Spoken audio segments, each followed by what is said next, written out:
We will now discuss the overall policy recommendations that we believe are applicable to the 3 cities discussed in our report.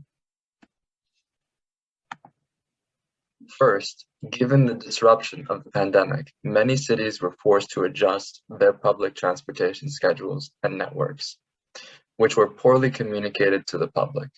We recommend cities put in effort to better communicate future changes, so residents are better equipped to plan their routes ahead.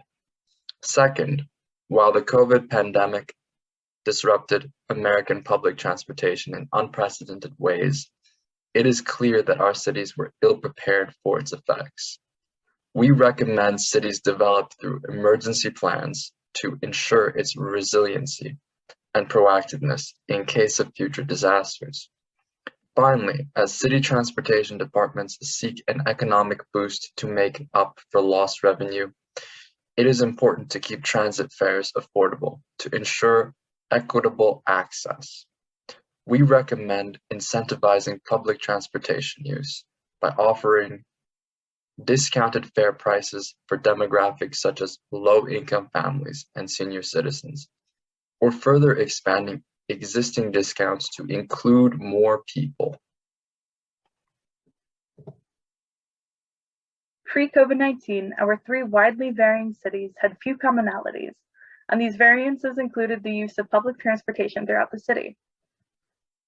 Each city's transit use has drastically changed since the pandemic hit, largely due to industry changes, social distancing, and many more policies introduced to keep civilians safe.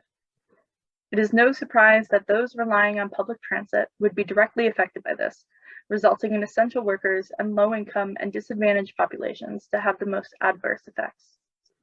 The pandemic truly exacerbated the equity issues within each city and their respective transportation systems. While all of our information was reliant on the limited availability of data, through our analysis of economic factors, we found that each city experienced significant job loss. This loss was primarily in arts, entertainment and recreation, accommodation and food services, and other services. Only San Francisco saw an increase in GDP and employment in the manufacturing field, whereas New York City and Syracuse had a decline in employment across all 5 of their top industries. All 3 cities also saw a large increase in remote work at the start of the pandemic for varying occupations, though this tapered off for those in service, construction, and maintenance occupations.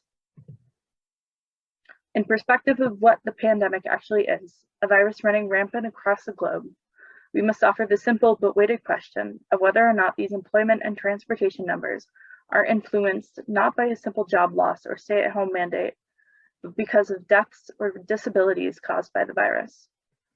Under the assumption that they are, how can these cities and other municipalities plan for something like this? In creating resiliency plans that prepare for pandemics and disasters, municipalities would be preparing to safeguard their most vulnerable communities.